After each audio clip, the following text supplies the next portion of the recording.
my god! Ooh! We are under attack! That night, the palace was attacked, and everything Adaobi believed was shaken. The palace invasion happened after midnight. Adaobi woke up to shouting, then screaming, then the sound of running feet. Before guards could react, hoodlums poured into the palace. They came with knives, clubs, and rage. No warning, no mercy. Adaobi froze. She had never seen death this close. Before anyone could reach her, Akin was already there. He did not shout. He did not hesitate. He stood between Adaobi and the attackers.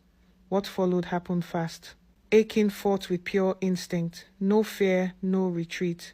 He disarmed one man. He struck another down. One by one the invaders fell. Blood stained the palace ground. By the time the guards arrived, it was over. All the hoodlums were dead. Adaobi was still standing behind Akin. Alive. Unhurt. Shaking. Akin turned and checked her first before anything else. He did not smile. He did not boast. He simply asked, "Are you okay?" That moment stayed with her. In the days that followed, the palace changed. Adaobi began spending more time with Akin. Not because anyone told her to. Not because the king asked. It happened naturally. She noticed how alert he stayed, how he watched doors, how he walked closer to her without touching her. She felt safe. For the first time since the quest began, she felt protected, not tested. Slowly, something shifted inside her. She laughed more around Akin. She asked about his past. She caught herself looking for him in crowded rooms. And that scared her, because when she thought deeply, when things were quiet, her heart still remembered Bayo. Bayo who listened. Bayo who stayed calm. Bayo who did not change even when he had nothing. Adaobi felt torn. Akin saved her life. Bayo won her trust. One gave her safety in danger. The other gave her peace in stillness.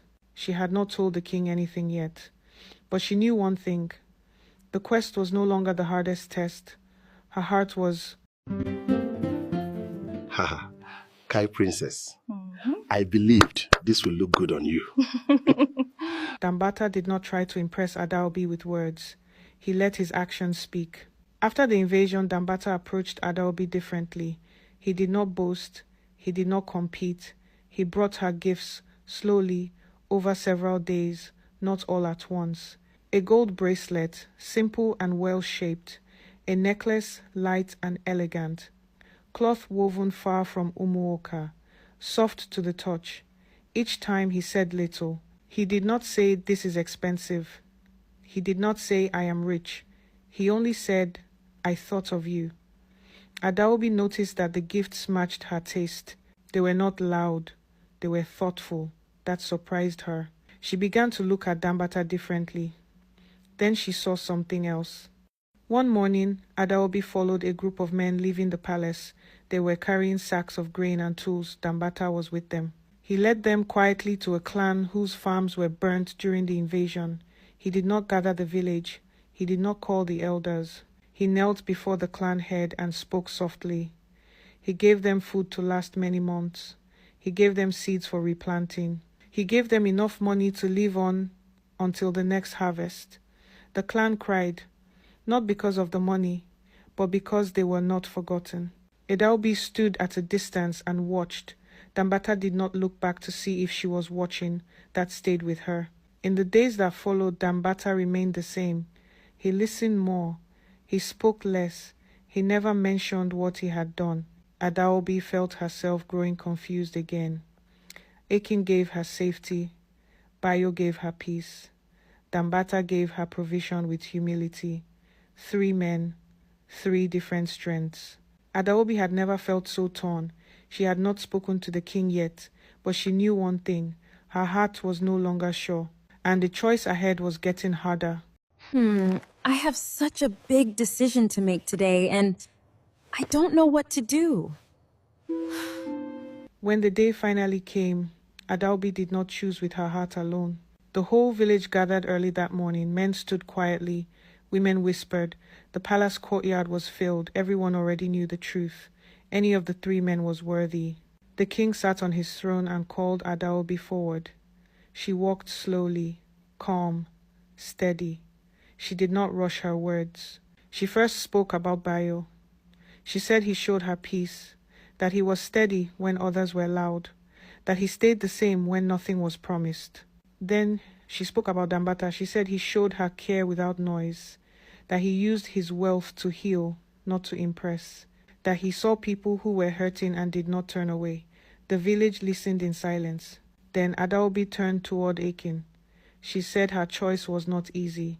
She said love has many forms, but duty also speaks.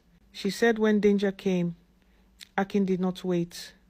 He stood between her and death. He defended the palace. He saved families. He protected the village when it was weakest. She said she felt safe with him, not only as a woman, but as a daughter of the land.